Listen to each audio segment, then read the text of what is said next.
तो बच्चों जब हम नेशनल इनकम पढ़ रहे थे तो हमने इसकी डेफिनेशन पढ़ी थी, और डेफिनेशन में एक बहुत इंपॉर्टेंट चीज मार्क की थी। It includes the value of all final goods and services. सबको ये कॉम्पोजिशन नजर आ रहा है बच्चों? Goods and services. तो आपने इस डेफिनेशन में लगभग सब कुछ समझ लिया है। सिर्फ नेक्स्ट जो आपको समझना है कि भाई ये गुड्स एंड सर्विसेज होते कौन से हैं जिनको आप नेशनल इनकम मेजर करते टाइम इंक्लूड करेंगे। Children, ready everybody? Ready everybody? चलिए, those who have the workbook, those who have the notes, well and good. वो बस एक पेन ओपन कर लें, कुछ मैं एड ऑन कंटेंट बोलूंगा तो लिख लेंगे, और जिनके पास नहीं है बिल्कुल टेंशन ना लें, मिल जाएगी उनको शीट, वो हेडिंग्स लिखते जाएं बस। सबसे पहली category type of goods and services में कौन सी होती है children? We have economic goods and non economic goods. थोड़ा सा 11th क्लास का बेसिक टर्म्स अगर इकोनॉमिक्स का आपको याद हो तो मैंने वहां पे इकोनॉमिक गुड्स आपको पढ़ाया था, नॉन इकोनॉमिक गुड्स भी पढ़ाया था, और एक चीज और पढ़ाई थी, people remember, that is called as economic bads. ये क्या होते हैं सर? आपके घर में वो हरी भरी वाली कूड़े वाली गाड़ी आती होगी और हर महीने के हिसाब से कूड़ा लेती होगी एवरीडे, और 50 रुपए 100 रुपए कुछ चार्ज भी करती होगी। सो वो जो 100 रुपीज आप उस गाड़ी को पे कर रहे हैं, किस लिए पे कर रहे हैं चिल्ड्रन? क्योंकि वो आपको सर्विसेज दे रही है, यस और no? So that 50 rupee which you are paying is for what children? Economic bad basically. खोपड़े में बात गई कि नहीं गई? समझ में आ गया? खैर, एनआई में इकोनॉमिक बैड्स भी जुड़ते हैं, इकोनॉमिक गुड्स भी जुड़ते हैं। तो सर ये इकोनॉमिक गुड्स होते क्या हैं? भाई इकोनॉमिक गुड्स वो होते हैं which can be seen, which have tangible existence and which happen to give a certain utility। ऐसी चीजें जो यूटिलिटी तो दें बट आप उन्हें देख ना पाए, that is intangible, they are practically your services. तो मैं आपको पढ़ा रहा हूं, ये नॉन इकोनॉमिक हो गया, इकोनॉमिक हो गया, ये इकोनॉमिक गुड्स है। क्या इकोनॉमिक गुड्स? ओ सॉरी चिल्ड्रन, एक मेरे से गलती से मार्क हो गया, सॉरी सॉरी, नॉन इकोनॉमिक में नहीं आएगा, वो इनटैंजिबल में आएगा, तो यहां पे लिखना चाहिए था, मैंने उधर लिख दिया। चलिए बता रहा हूं वो भी, not to worry. So anything which particularly has a price. उसकी प्राइस क्यों होगी बच्चों? ऑब्वियस सी बात है children, it has shortage in the market. And उसकी शॉर्टेज क्यों होगी? क्योंकि बहुत ढेर सारे लोग उसको ऑक्यूपाई करना चाहते हैं। तो anything which carries a price tag, subject to the condition की भाई शॉर्टेज होगा तभी प्राइस टैग होगा। क्या गंगा जी से पानी निकालने के लिए आपको पैसे देने पड़ते हैं? नो, क्योंकि उसका शॉर्टेज नहीं है, इसलिए उसका प्राइस टैग भी नहीं है। बट मिनरल वाटर की बॉटल के लिए यू हैव टू पे a price. Why? Because so called उसकी डिमांड ज्यादा और सप्लाई कम है। जब कंपनी के मिनरल वाटर की सप्लाई बहुत ढेर सारी होती है और उसको कोई खरीदता ही नहीं, तो कंपनी ऑफर निकाल देती है, एक के साथ एक फ्री ले जाओ। खोपड़ी में बात गई। सो जिन गुड्स को आप देख सकते हैं, जो आपको नजर आते हैं, दे आर टैंजिबल, और जिनको नहीं देख सकते वो इनटैंजिबल। इकोनॉमिक क्यों बोलते हैं इनको? Because they have a price tag, they are having shortage, and they have utility. तो हर वो चीज जिसकी यूटिलिटी है, जिसकी शॉर्टेज है, प्राइस टैग है, आप उसे क्या बोलेंगे बच्चों? देख सकते हैं तो टैंजिबल गुड्स, और नहीं देख सकते तो सर्विसेज। नहीं देख सकते तो services which are intangible basically. ये बात सबको समझ में आ गई? एक पॉइंट ऑफ कैरेक्टरिस्टिक और मार्क कर लीजिए, it should have the element of transferability. I repeat children, it should have the element of transferability. अगर ट्रांसफरेबिलिटी नहीं है तो ऑब्वियस सी बात है वो गुड्स नहीं हो सकते, ना ही वो सर्विस हो सकती है। इतनी बात सबको समझ में आ गई? पक्का? अब सर ये नॉन इकोनॉमिक क्या होते हैं? अगेन बड़ी आसान थ्योरी है इसके ऊपर, बड़ी आसान थ्योरी।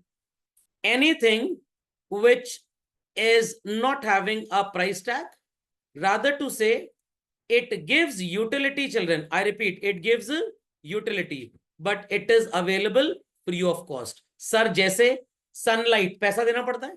नो। रिवर वाटर पैसा देना पड़ता है? नो। पेड़ पे पत्ती उग रही है, बारिश हो रही है, आप पेड़ के नीचे जाके खड़े हो गए, बच गए, यूटिलिटी दे रहा है वो आपको पेड़, बट क्या आपको पैसे देने पड़ रहे हैं? No, it is available free of cost. It is called as what children? Non economic. तो आप ये इसलिए पढ़ रहे हैं बच्चों, इकोनॉमिक गुड अगर होगा तो नेशनल इनकम में इंक्लूड होगा, और अगर नॉन इकोनॉमिक गुड होगा, because it can not be expressed in terms of money, तो सॉरी टू से ये नेशनल इनकम में बिल्कुल भी इंक्लूड नहीं होगा। तो एनआई में कौन से गुड्स इंक्लूड होंगे? इकोनॉमिक, नॉन इकोनॉमिक, बोथ और none? only economic goods. Why? Because they have a price, they can be expressed in terms of money. और सनलाइट को तो आप मॉनेटरी टर्म्स में एक्सप्रेस कर ही नहीं सकते। आप अगर किसी अच्छे डॉक्टर के पास जाएं और सो कॉल्ड जॉन्डिस हो, तो डॉक्टर आपको कहेगा भाई देखिए लिव 52 एक कैप्सूल आता है, खिला तो देंगे बट गारंटी ऐसे ठीक नहीं होने वाला। हाँ, एक गारंटी है कि जॉन्डिस बढ़ेगा नहीं। बड़ी बैलबुद्धि डॉक्टर साहब है आप, किए क्या थे मेडिकल कॉलेज में? Time pass? नहीं नहीं नहीं, वो तो खैर सब डॉक्टर करते हैं, मैंने अकेले नहीं किया था, तो आपसे मेरे ऊपर इल्जाम ना लगाएं। ये लिव 52 कैप्सूल ले लें, एक दो अर्जी फर्जी टाइप के एंटीबायोटिक, 1000 रुपए क्योंकि फीस दिए तो दवाई दे दी 2500 की। अब मोहल्ले में कोई जॉन्डिस झाड़ने वाला होगा तो पीलिया झड़वाने वाले के पास जाइएगा, वो पक्का इलाज कर देगा, और वो झाड़ने वाला आपको 2-3 सेटिंग बुलाएगा और आपका जॉन्डिस एकदम सही हो जाएगा।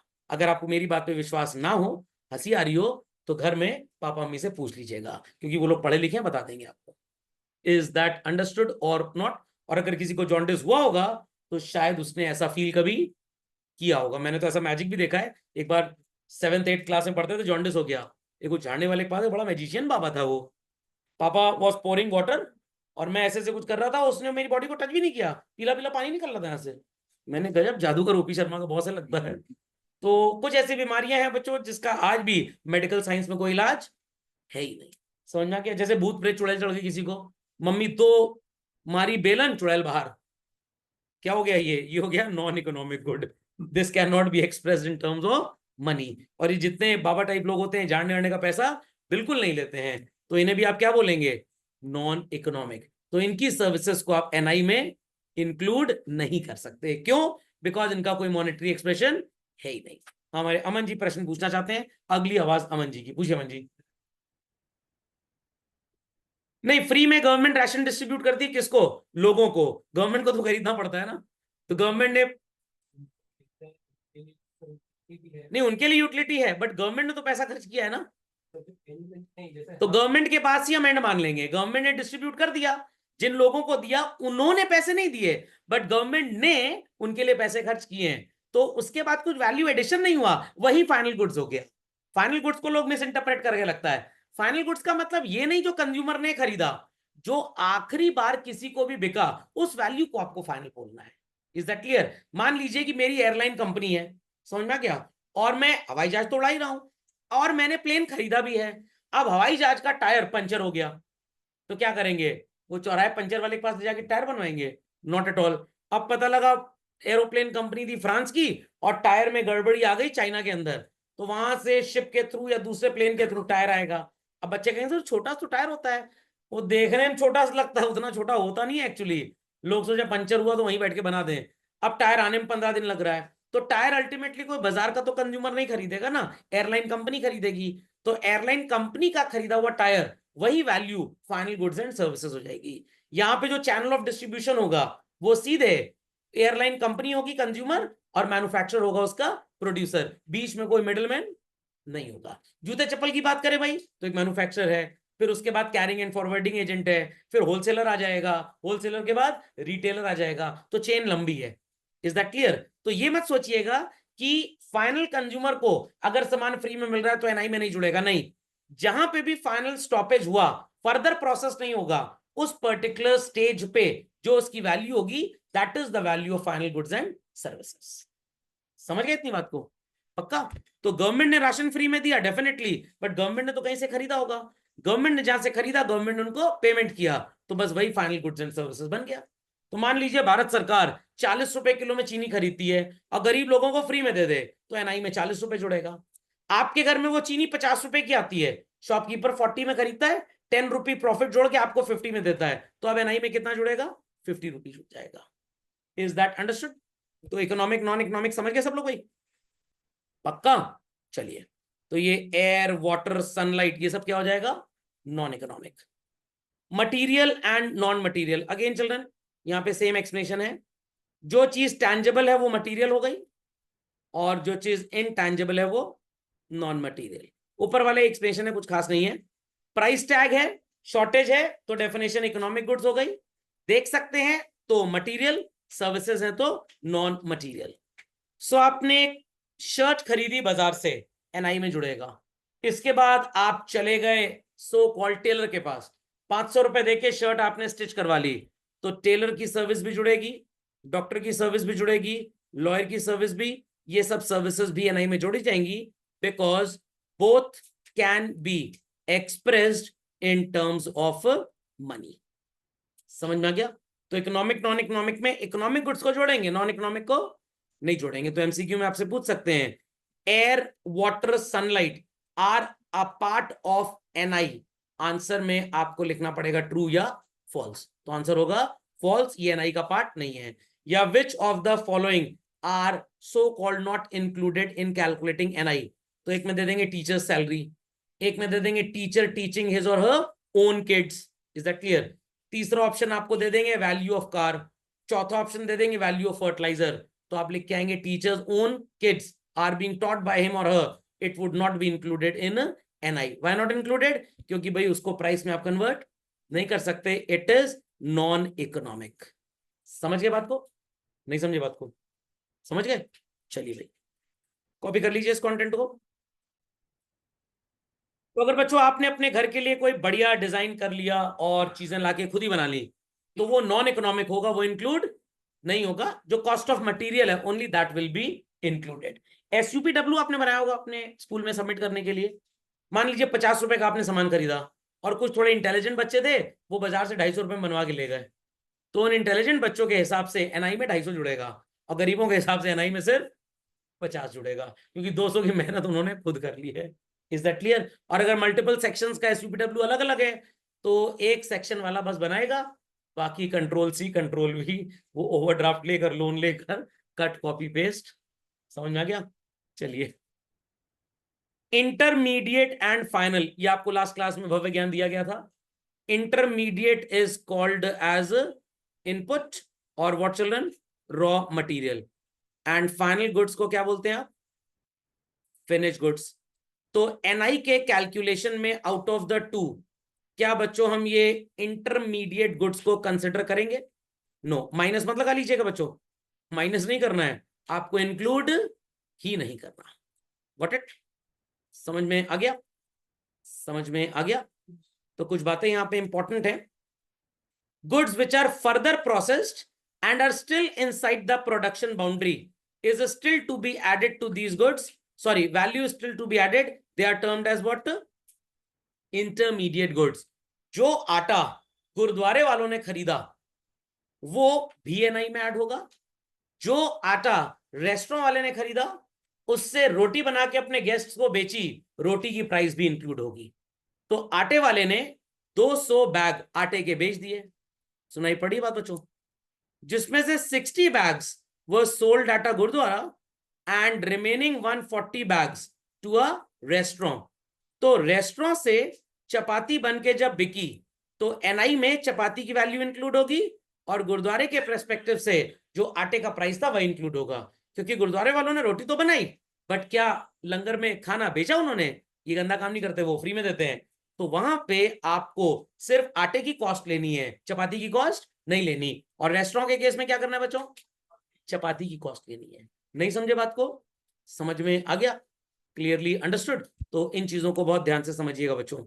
मान लीजिए कि आपने 50 क्विंटल मड, 50 क्विंटल मिट्टी बेची 1 करोड़ रुपए की। कितने की?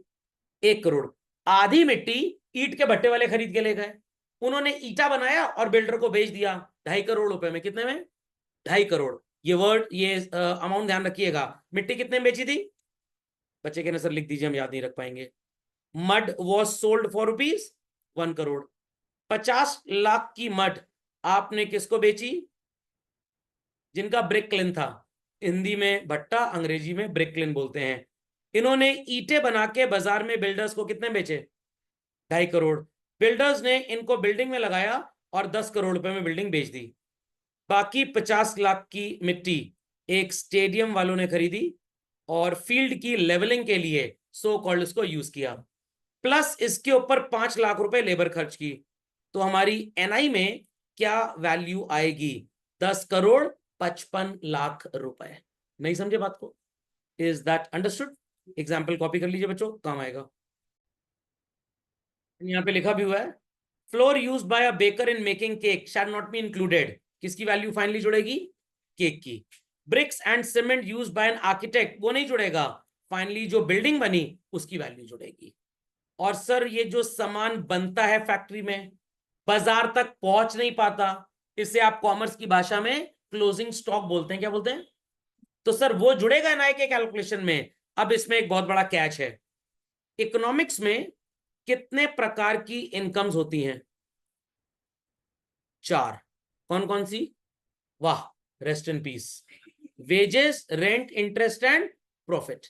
अगर आपने मोबाइल फोन्स की मैन्युफैक्चरिंग की, 5,000 पीसेस बनाए, जिसमें से 4,800 तो सो कॉल्ड बिक गए बाजार में, कितने बच गए बच्चों? 200। 4,800 पीसेस पे वेजेस का डिस्ट्रीब्यूशन हुआ, रेंट का डिस्ट्रीब्यूशन हुआ, इंटरेस्ट का डिस्ट्रीब्यूशन हुआ, एज वेल एज प्रॉफिट का भी डिस्ट्रीब्यूशन हुआ। तो ये सारा का सारा सो कॉल्ड कॉस्ट 4,800 मोबाइल जितने में बिके सब एनआई में जुड़ेगा। How many pieces remained unsold children? 200।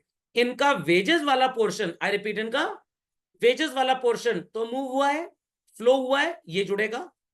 जिस फैक्ट्री में ये बने उसका रेंट फ्लो हुआ, ये जुड़ेगा। जब बोरो किया गया मनी इन मोबाइल फोन्स को बनाने के लिए, इंटरेस्ट पे किया गया, वो भी जुड़ेगा।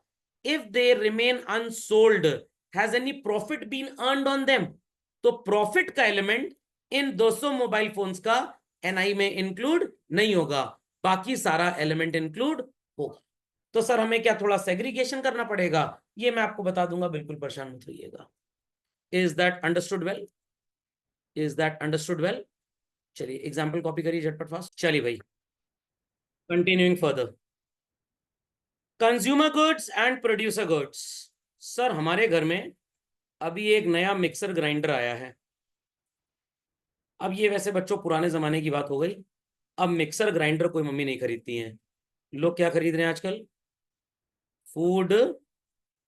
बस इतने में लिख लो, स्पेलिंग में कंफ्यूजन है थोड़ा। चलिए, फूड, तुम लोग मजाक समझ रहे हो। चलिए भाई, food processor, is that clear? कहते हैं कि उसमें गाजर वाजर डाल दो, अपने हिसाब से कट पीट जाती है, भगवान जाने रईसों की पहचान है। हमारे यहाँ तो नौकर लगाया हुआ आता, शाम को सब्जी काट देता है, काम खत्म। Is that clear? हम लेबर इंटेंसिव टेक्निक में ज्यादा बिलीव करते हैं थोड़ा सा। तो फूड प्रोसेसर अगर आपके घर में है तो ऑब्वियस सी बात है, आप इसे क्या बोलेंगे? Consumer goods. But that machine which is used in the factory to manufacture these mixer grinders and food processors children, इन्हें क्या बोलेंगे? प्रोड्यूसर गुड्स या कैपिटल गुड्स। क्या बोलेंगे? प्रोड्यूसर या कैपिटल गुड्स। तो अगर आपके घर में जूसर मिक्सर ग्राइंडर है, उसमें आप जूस निकालते हैं, मैंगो शेक बनाते हैं वगैरह वगैरह, तो आप इसे क्या बोलेंगे चिल्ड्रन? Consumer goods. बट अगर ऐसी ही किसी चीज को हम एक रेस्टोरेंट में रख लें बिजनेस करने के लिए और बेचें कोल्ड कॉफी बना के, या जूस के ठेले पे एक हमने सो कॉल्ड इलेक्ट्रिसिटी कनेक्शन कटिया से लिया हुआ है और हम मिक्सर ग्राइंडर फूड प्रोसेसर रखते हैं, लोगों को लौकी का कद्दू का जूस निकाल के देते हैं, तब हम उसको बिजनेस करने के लिए यूज कर रहे हैं, then it is called as what? Producer goods. तो आपको दो कॉन्टेक्स्ट में प्रोड्यूसर गुड्स पढ़ने चल रहे हैं। मिक्सर ग्राइंडर फूड प्रोसेसर घर में इस्तेमाल हो रहा है तो इट इज कंज्यूमर गुड्स, और अगर रेस्टोरेंट में इस्तेमाल हो रहा है, कैफेटेरिया में इस्तेमाल हो रहा है, कॉफी शॉप में इस्तेमाल हो रहा है, होटल इंडस्ट्री में यूज हो रहा है, then it is called as what? Producer goods. और अगर कोई मशीन है फैक्ट्री में जिससे ऐसी चीजें बनाई जा रही हैं, that is also called as what children? Producer goods. तो अगर आपने लैपटॉप रखा अपने घर में और आप इससे अपने स्कूल का प्रोजेक्ट असाइनमेंट ये सब बनाते हैं चिल्ड्रन, बेचने के लिए नहीं रखा ना, आप इससे कोई बिजनेस कर रहे हैं, तो it is called as what? Consumer goods. अच्छा सर, बेचने के लिए रखा है तो उसे क्या बोलेंगे? भाई फिर तो बहुत सिंपल है, बहुत सिंपल है, क्या बोलेंगे उसे? इंटरमीडिएट। और घर में लैपटॉप आपके पास है तो क्या बोलेंगे? फाइनल गुड्स, क्योंकि आप फाइनल कंज्यूमर हैं, आप उसको यूज कर रहे हैं, तो you will also call it as what? Consumer goods. Free में तो कहीं से आया नहीं था, वो स्कीम में तो मिला नहीं था जो बहुत पहले अखिलेश यादव जी ने दी थी, खरीदा था आपने, तो it is also called as what children? Economic goods. But मौसी जी आ रही थी यूएस से ब्लैक फ्राइडे सेल पे, मैकबुक प्रो 2 ले आई, एक आपके लिए एक मेरे लिए, तब हम उन्हें क्या बोलेंगे? Non economic. आप बोलेंगे अनइकोनॉमिक। सर अनइकोनॉमिक क्यों बोलेंगे हम? मौसी जी जितने का लैपटॉप लाए उनके बच्चों से ज्यादा खर्च करवा के चले गए यहाँ से, तो अनइकोनॉमिक गुड्स हो गए वो आपके लिए। समझ में आ गई बात? तो अनइकोनॉमिक कुछ नहीं होता है, it is economic and non economic. Is that clear और नॉट? मौसी जी ने लैपटॉप दिया, तुरंत आपने लैपटॉप खोला, इकोनॉमिक, और मम्मी ऐसे आंख खोल के डरा रही है आपको, समझ में आ गया? और मम्मी बोलना दीजिएगा, आंख बंद कर लो, आई बॉल बाहर आ जाएगा, नहीं तो डॉक्टर खर्चा बढ़ जाएगा। वो फिर मम्मी जब सूते हैं कायदे से तो बन जाएगा नॉन मटेरियल गुड्स, सर्विसेज है ना मम्मी की है। समझ में आ गया? चलिए, तो प्रोड्यूसर गुड्स के दो मतलब समझ में आ गए सबको? प्रोड्यूसर गुड्स के दो मतलब समझ में आ गए? तो जो मशीन फर्दर किसी मशीन को बनाए वो भी प्रोड्यूसर गुड्स होते हैं चिल्ड्रन। और जब कोई पर्टिकुलर कमोडिटी बिजनेस करने के लिए यूज की जा रही है, many places you must have seen in the market, वो लिखा होता है जॉब का फॉर्म फिल करवाएं, मार्कशीट डाउनलोड करवाएं, प्रोजेक्ट का प्रिंट आउट निकलवाएं, ऐसी शॉप्स होती है ना, जन सुविधा केंद्र टाइप्स, देखी होंगी आपने। They also have laptop and internet connection and printers. तो for them, sorry to say, it is not consumer goods, for them it is producer goods.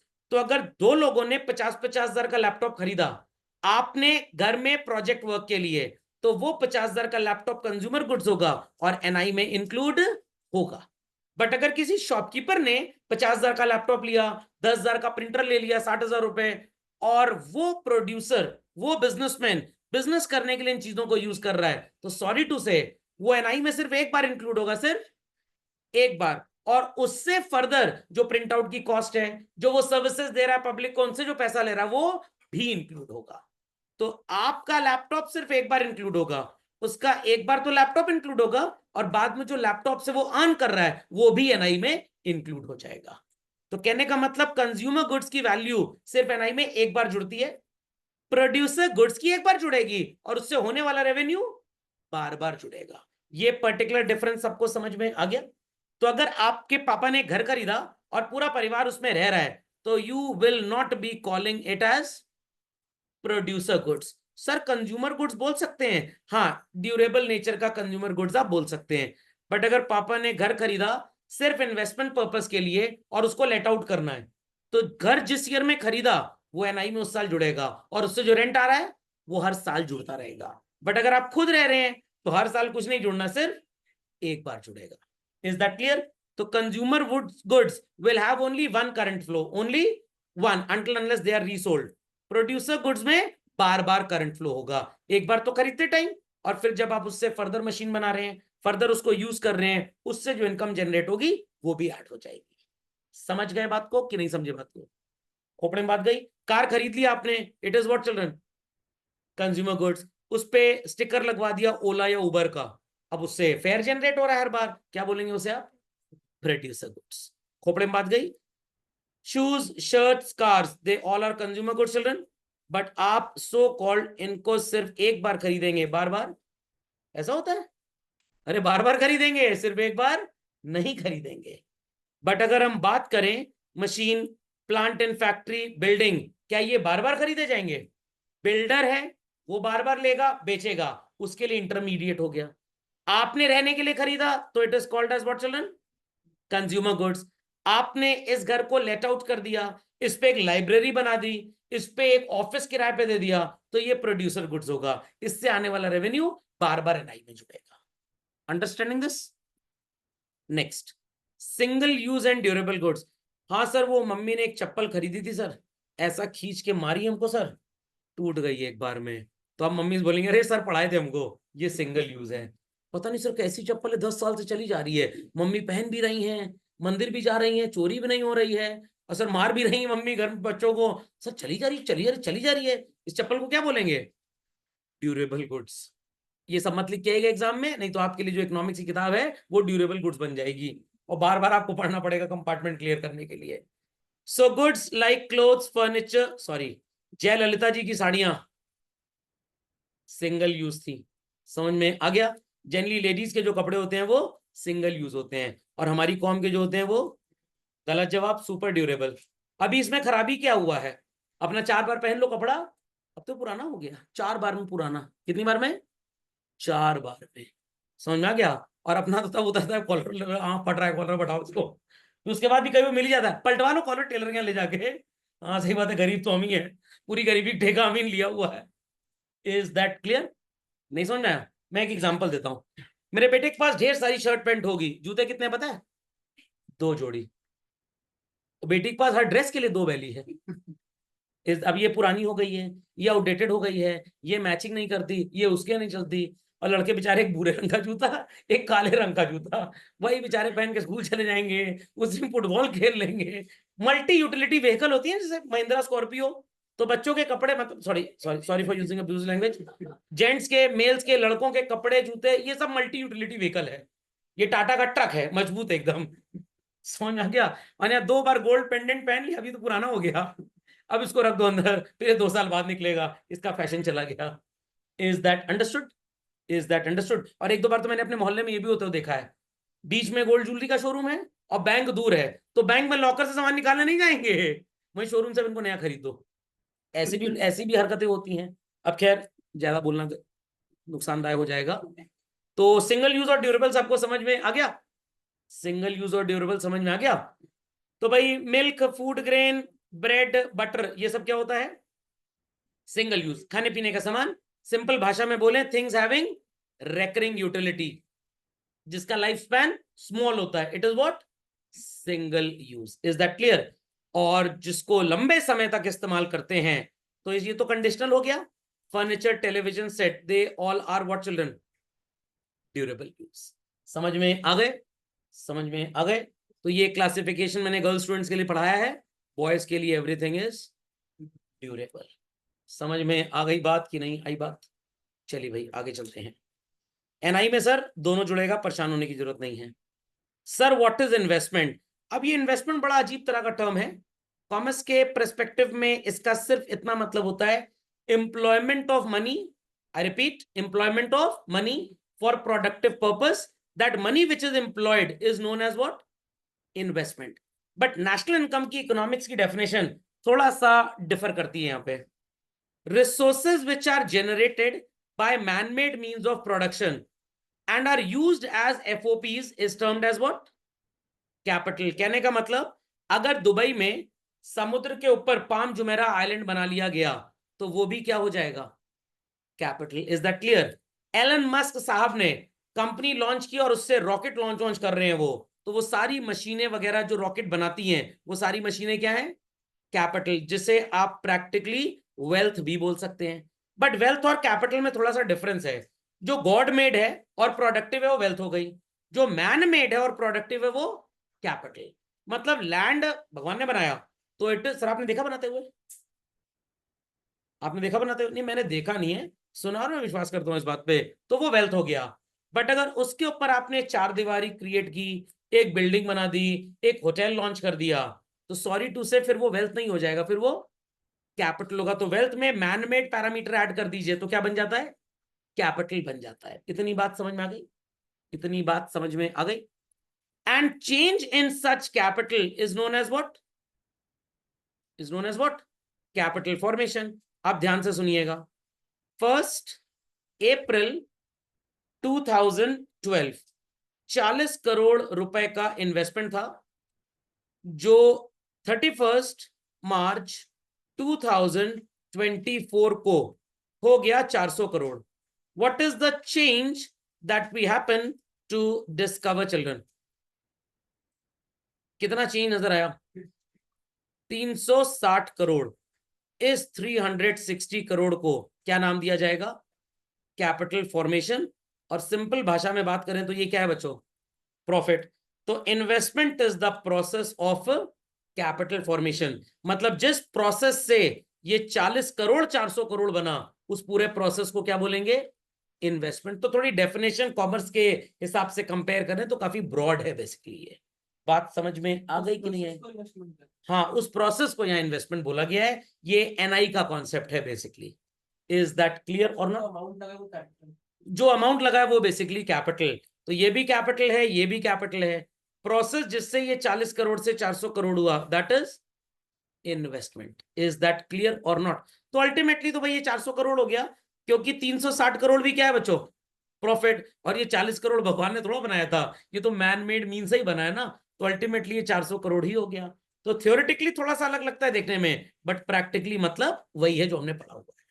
समझे इस बात को? तो इस कंटेंट को जरा एग्जाम्प्लीफाई कर लें अपने नोट्स में। अब बच्चों इन्वेस्टमेंट में 2 बातें बड़ी इंपॉर्टेंट आने वाली हैं।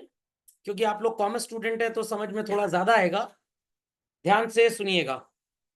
अगर हम लैंड एंड बिल्डिंग की बात करें, प्लांट एंड मशीनरी की बात करें, फर्नीचर एंड फिटिंग्स की बात करें, मोटर व्हीकल की बात करें, एंड ऑफ थिंकिंग कैपेसिटी, क्या ये चीजें हम बार बार अक्वायर करते हैं? नो, बार बार अक्वायर नहीं करते। These are called as what children? Fixed investments. अर्थात जिस चीज को कॉमर्स की भाषा में बोला जाता है बच्चों, what is called as fixed और नॉन सेंस नहीं, non current assets. In the language of national income हम उसे क्या बोलते हैं? Fixed investments. Is that clear? अब मान लीजिए हमारी फैक्ट्री शूज बनाने की है, तो हमारे पास कुछ रॉ मटेरियल पड़ा हुआ है, लेदर। देयर आफ्टर कुछ शूज ऐसे हैं जो बन तो गए हैं बट अभी बिकने के लायक नहीं है, what we call it as children? Work in progress. और कुछ ऐसे जो मार्केट तक पहुंच चुके हैं, कॉमर्स की भाषा में इट इज फिनिश गुड्स और इकोनॉमिक्स की भाषा में it is final goods. What they are called as children? Inventory investment. What? Inventory. जहां पे इन्वेंट्री वर्ड का क्या मतलब होता है? स्टॉक। तो एनआई में ये एक बार जुड़ेगा जब खरीदा जाएगा, बार बार हर साल नहीं जुड़ेगा। बट ये बच्चों जब जब बन के बाजार तक जाएगा, फाइनल गुड्स के नाम पे सेल होगी, एनआई में बार बार जुड़ता जाएगा। अगर सर मान लीजिए फैक्ट्री में पड़ा है, बन तो चुका है but it is lying unsold. Even बच्चों अगर अनसोल्ड है तो आपने इस पे वेजेस पे किया है कि नहीं किया? हाँ और ना में जवाब दीजिए। नहीं पे किया? पे किया है। जिस फैक्ट्री में ये बन रहे हैं, we have paid some rent for making these goods to the landlord who owns the factory land. Yes और नो? यस और नो? और अगर आपने इनको फैक्ट्री में बनाया, पैसा किसी से बोरो किया था इनको बनाने के लिए, तो आप इंटरेस्ट पे करेंगे कि नहीं पे करेंगे? बिल्कुल पे करेंगे। सिर्फ और सिर्फ कौन सा एलिमेंट इस पे मटीरियलाइज नहीं हुआ? तो प्रॉफिट छोड़ के बच्चों इस अनसोल्ड गुड्स का सारा पार्ट, आई रिपीट, इस अनसोल्ड गुड्स का सारा part will be included in the calculation of NI. What shall not be included is only profit, because unsold पे भी ये सारे खर्चे तो हुए हैं, क्या नहीं हुआ है? प्रॉफिट। तो इनका प्रॉफिट वाला पोर्शन नहीं जुड़ेगा, बाकी सब जुड़ जाएगा। समझ में आ रही है बातें? जब गुड्स सोल्ड हो जाएंगे अगले साल, ये भी बहुत इंपॉर्टेंट चीज है, अगले साल तो सिर्फ प्रॉफिट वाला एलिमेंट जुड़ेगा, क्योंकि बाकी फ्लो कब हुआ था? लास्ट ईयर में जब वो बने थे। Is that understood? तो इस साल बने बट बिके अगले साल, तो करंट ईयर में सिर्फ ये तीन चीजें एनआई में जुड़ेंगी और नेक्स्ट ईयर सिर्फ और सिर्फ प्रॉफिट जुड़ेगा। आप समझ में आया करंट आउटपुट और प्रॉफिट क्यों आपको सिखाया गया था? सिर्फ इस पर्पस के लिए। अपडेट कर लें झटपट फास्ट। मूविंग अहेड फर्दर, चलते हैं आगे। अब सर ये ग्रॉस इन्वेस्टमेंट और नेट इन्वेस्टमेंट क्या होता है? ये बड़ा आसान है, बहुत आसान है। 1 अप्रैल 2024, मान लेते हैं एक छोटा सा एग्जांपल लेते हैं, हमारी कंट्री में चिल्ड्रन 2 लाख करोड़ का लैंड एंड बिल्डिंग था। कितना? 2 lakh crore. During the year, I repeat children, during the year 7 lakh crore का और कंस्ट्रक्शन हुआ एडिशनल। अब टोटल हमारे पास कितने रुपए का लैंड एंड बिल्डिंग हो जाना चाहिए? कितने का?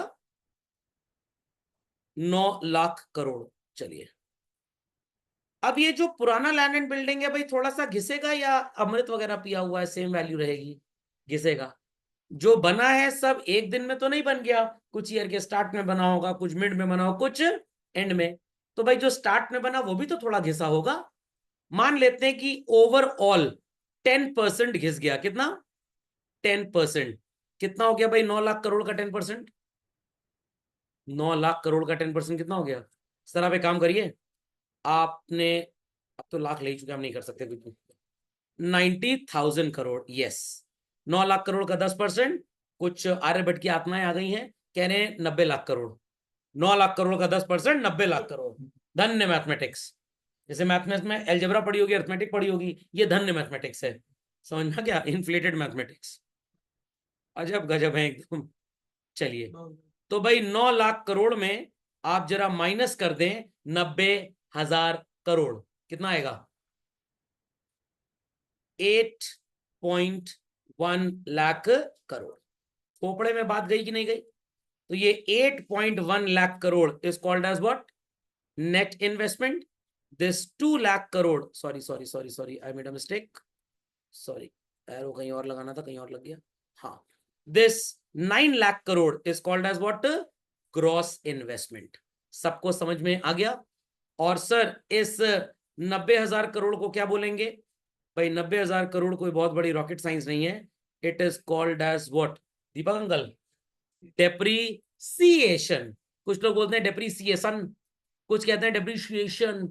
तो ना शिएशन है ना सिएशन है, सी ए शन, पहले श बाद में आएगा, समझ में क्या? Sea sells near the sea shore, ये नहीं होता। She sells sea shells near the sea, चोर नहीं, शोर, कुछ लोग चोर हो गए। चलिए, तो बच्चों इसको झटपट लिख लें। आई होप सो सबको समझ में आ गई होंगी बातें। तो 9 lakh crore will be called as what?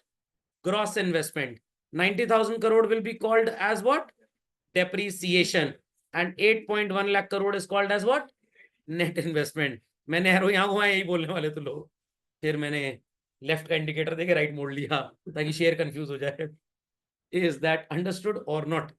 चलिए, फुटबॉल अगर आपने खेली होगी तो आप जानते होंगे, दिखा रहा है कि इधर पैर मारेगा, बट यहाँ डप्पा हो गया। डेप्रीसिएशन के बच्चों यहाँ पे 2 नए नाम है, कंजम्पशन ऑफ फिक्स्ड कैपिटल या replacement of worn out asset. समझ में आया कि नहीं आया? कंफर्म? चलिए, इसको झटपट अपडेट कर ले। चलिए, कॉपी डॉल, क्या ये बताने की जरूरत है आपको डेप्रीसिएशन क्या होता है? अरे सर, इसके ऊपर तो पूरा लॉन्ग आंसर लिखाएंगे सर हम। अब ये ना एग्जाम में इकोनॉमिक्स में पूछे what is meant by depreciation, 3 number में एंट्री पास करके चले आए, डेप्रीसिएशन अकाउंटेबल टू एसेट, ये सब नहीं लिखना है आपको, समझ में आ गया? चलिए, स्टॉक एंड फ्लो, ये बढ़िया कॉन्सेप्ट है, ध्यान से सुनिएगा। हर वो चीज जो स्टैटिक है, क्या है बच्चों? Static, that is a stock, and everything that is dynamic, that is flow. हाँ सर, मम्मी जब तक शांत है उन्हें स्टॉक बोलेंगे, और जब हमको सूतना चालू कर दी तो उन्हें फ्लो बोलेंगे। ध्यान दीजिएगा बातों पे, ध्यान दीजिएगा बातों पे। गोडाउन में गुड्स रखे थे 10,000 रुपए के 1 जनवरी को चलन, और 2,500 के हो गए 31 दिसंबर को। What is the change that we happen to see in them children? 7,500 के कहां गए? ये बिक गए। This is called as what? Flow. And those goods which we had on these 2 particular dates, I repeat children, on these 2 particular dates will be called as what? Stock. खोपड़े में बात गई, खोपड़े में बात गई। सिलेबस देखते हैं ना, वो स्टॉक है, और जब उसको पढ़ने स्टार्ट करते हैं then it is flow. Logic understood? चलिए, झटपट मार्क करें इसको। चलते हैं आगे बच्चों। 1,000 रुपए तनख्वाह मिल रही है और आप उसमें से 800 खर्च कर रहे हैं, कितना बच गया बच्चों? ये 200 स्टॉक होगा। 1,000 जब तनख्वाह मिली ये फ्लो था, उसमें से फिर 800 आगे चला गया, वो भी क्या था? फ्लो था। तो यहाँ पे बच्चों कुछ एग्जाम्पल्स लिखे हुए हैं स्टॉक एंड फ्लो के, जिनको बहुत ध्यान से आपको समझने की जरूरत है। Ready everybody? Wealth is flow, और उससे होने वाली इनकम क्या है? अरे सॉरी, वेल्थ इज स्टॉक और उससे होने वाली इनकम क्या है? फ्लो। आपके घर में स्विच बोर्ड होगा, उसमें स्विच लगे होंगे, तो वो जो स्विच है वो स्टॉक हो गया, बट जब आप उसको ऑन करते हैं तो करंट फ्लो करता है ना। सर हमने देखा नहीं कभी, देखना चाहते हैं? आप नहीं देख पाएंगे, दूसरे देख पाएंगे, तो आप उनसे वीडियो बनवा लीजिएगा, और आप उस स्विच बोर्ड को खोल के ऑन करके तार पकड़ लीजिए, कायदे से पकड़िएगा, नहीं तो देख नहीं पाएंगे। Is that clear? फिर जब आपका वीडियो बनेगा, कितना भी आप बेकार होंगे डांस में, ऐसा डांस आप जीवन में करेंगे कि उसके बाद फिर कोई डांस नहीं करेगा, कम से कम 13-14 दिन तक घर में। ओके, फिर भव्य कार्यक्रम होगा 13 दिन बाद हलवा पूड़ी का। Labour force in the economy is a stock, और उन्हें मिलने वाला दंड wages. Capital is called as a stock, और उससे अर्निंग, प्रॉफिट या इंटरेस्ट जो भी आप बोल लीजिए, it is flow. Total money that the bank has is stock, और जो लेंडिंग और बोरोइंग में यूज होता है वो क्या होगा? फ्लो हो जाएगा. बैंक में जो मनी आपने रखा, जब आपने डिपॉजिट किया, जब आप घर से लेकर, ऑफिस से लेकर बैंक तक गए, वो फ्लो है चिल्ड्रन. एक बार पासबुक में बैलेंस बन गया तो इट इज अ स्टॉक, और उस पे जो आपको पीरियोडिकली इंटरेस्ट मिलता है, that is called as what? Flow. समझे स्टॉक और फ्लो का मतलब? पक्का? चलिए. तो stock is at a particular point of time and it is during a period of time. खोपड़े में बात गई. थोड़ा अकाउंटिंग टच ले आता हूं. आप लोगों ने फाइनेंशियल स्टेटमेंट्स में बच्चों ट्रेडिंग एंड पीएल अकाउंट बनाया होगा, और उसके बाद औकात जानने के लिए बैलेंस शीट भी बनाई. तो trading and PL is a flow concept and balance sheet is a stock concept. याद रहेगा? याद रहेगा. टाइम डायमेंशनल नहीं होता, it is at a particular period of time and it is over a period of से month और year. Logic समझ में आ गया? जितनी ज्यादा कैपिटल लगाएंगे उतना ज्यादा प्रॉफिट होगा. प्रॉफिट जितना ज्यादा होगा उतना ज्यादा आपका सो कॉल्ड इन्वेस्टमेंट करने का एफर्ट होगा. Fundamental is understood. कंट्री के बाहर से गुड्स आए, कंट्री के बाहर गुड्स गए, can be called as flow. Is that clear?